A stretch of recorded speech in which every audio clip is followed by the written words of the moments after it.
Fear, the first enemy. The Golden Cage, Why We Choose Familiar Pain Over Unknown Freedom. Before we begin, I must remind you that this document is not a source of information but rather a reflective essay, presented to you to offer a new perspective that may bring greater well-being to your lives. The four enemies of the man of knowledge are a fragment from the book The Teachings of Don Juan by Carlos Castaneda. In this work, the enemies are presented as mysterious figures that prevent the sorcerer from achieving mastery of his art. However, the most impressive thing about this reading is its double meaning. And I don't mean that it mocks the reader, but rather that many of the messages in this and other books have both a mystical and practical significance. The first enemy of the man of knowledge is not what we imagine.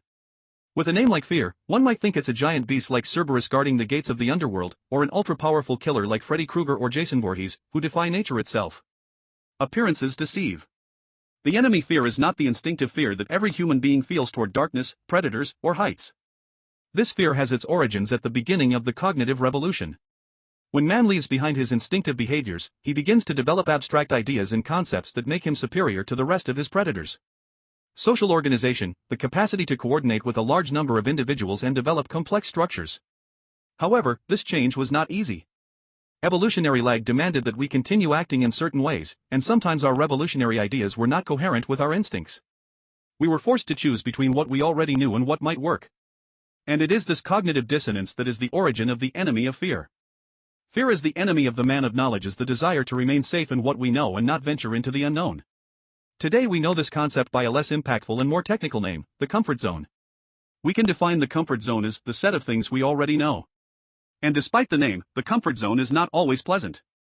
Within it are also those pains and discomforts we already know. For example, if our boss habitually yells at us, the feeling of discomfort from being mistreated by him is part of the comfort zone. From this place comes the infamous phrase, better the devil you know than the devil you don't.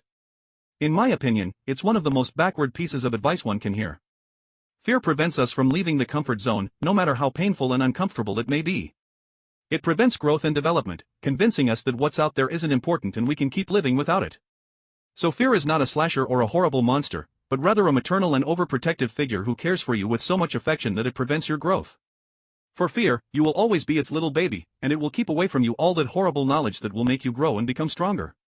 The saddest part of this is that one can effectively live their entire life in fear of knowledge and not even realize it. The path to knowledge is not easy, most valuable things rarely are. But the path of knowledge is a path of love and connection. It is the satisfaction of being part of something greater than oneself and transforming ourselves into something greater than we were in the past. Remember, the power is yours.